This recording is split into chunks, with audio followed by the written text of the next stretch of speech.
Sanibonani. Lo phambi kwenu uSinewa kaNtuli eNkandla. Ngizozama ukukhuluma ngosicebi noma ngingazi ukuthi ngizothini. uSicebi ukholeliwe kakhulu ezwini lami nasekhonweni lami. uSicebi ngisebenze naye iminyaka ewu4, sineyingoma eziwu8, sineyingoma eziwu6 eyinamamiliyoni. uSicebi ngisebenzile naye kakhulu. Sisebenza ngokubambisana nangokuthanda umsebenzi wethu kwaze wafika ekugcineni. uSicebi bekungagcini ngokuthi siyasebenza kuphela, kodwa mina naye besiwusisi nobhuti ngokuthi sizalwa kangubane sobabili. Ukusebenza kwami noSicebi kungifake ezintweni eziningi. Mina ngikwaze ukusebenza emcimbini emkhulu, ngicula ulive okungeyona into elula. Ngiqale lokho ukwenza ngoSicebi, kodwa manje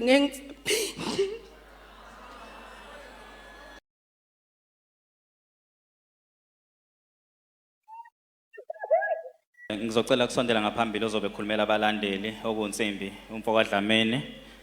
Makukhona akahamba nabo bengeza beme lapha nje nabona ngezathi maseneza ngapha ngendle. Sondela MfokaDlamini. Hey Kongo mama, Kongo mama, ye ishebeleza njalo yekuseni mama nantambama.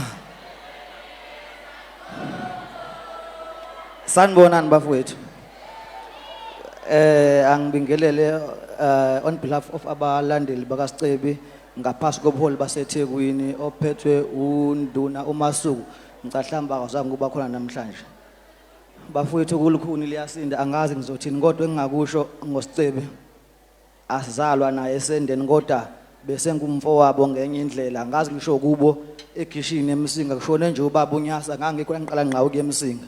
Ngangikhona kunabaculi nabahlonishwa abakhulu la njengawo nobhuti umzimba okhala imali baningi abangibabonayo la engihlala nabo endaweni eyodwa through uSicebi ngoba ubengenaka ukuthi ayi umlandeli lo akahamba bakubalandeli besihamba nje mangabe khona ukuthi bafo angidonsa ngibeke lapho la ngiqonde khona ukuthi ke inhliziyo yakhe bafowethu ibinhle kakhulu iclean kakhulu.